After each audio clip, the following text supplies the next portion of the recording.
పులివెందుల్లో తెలుగుదేశం పార్టీ నాయకులు పోలీసులను పట్టుకొని దారుణాలు చేశారని చెప్పేసి ఆరోపణలు చేస్తున్నారు. అలాగే ఎలక్షన్ కమిషను తెలుగుదేశం పార్టీకి అనుకూలంగా వ్యవహరించిందని చెప్పేసి ఆరోపణలు చేస్తున్నారు. ఇందులో ఎటువంటి వాస్తవం లేదు. ఎందుకంటే ఎలక్షన్ కమిషన్ సంబంధించి ఎవరైతే ఈరోజు స్టేట్ ఎలక్షన్ కమిషన్ ఉన్నారో వారు నీలం సహాని వైసీపీ గవర్నమెంట్ లో వచ్చినటువంటి కమిషనర్ గారే, వారే ఈ రోజు వరకు కూడా నడుపుతున్నారన్న సంగతి మీరు గమనించాలని చెప్పి తెలియజేస్తున్నా. కనుక తెలుగుదేశం పార్టీ కమిషనర్ ని తీసుకొచ్చి పెట్టినటువంటి పరిస్థితి అక్కడ లేదు అన్నది చెప్పడం మా ఉద్దేశం అని చెప్పి తెలియజేస్తున్నాం.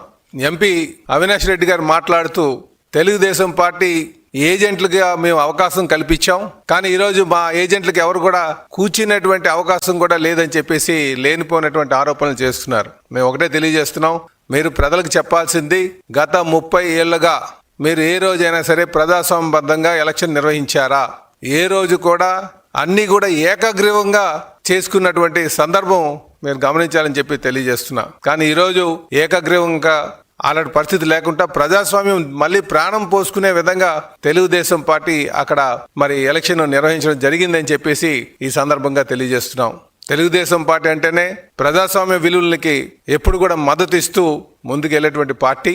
కనుక ఈరోజు ఏదైతే ఒంటిమిట్టలో జరుగుతున్నటువంటి జడ్పీటీసీ ఎలక్షన్ కావచ్చు, అలాగే పులివెందులో జరుగుతున్నటువంటి జడ్పీటీసీ ఎలక్షన్ కావచ్చు, చరిత్రని తిరగరాయబోతుంది. ఈరోజు ఆ రెండిట్లపైన కూడా తెలుగుదేశం ప్రజాస్వామ్యబద్ధంగా గెలవబోతుందని చెప్పి ఈ సందర్భంగా తెలియజేస్తున్నాం.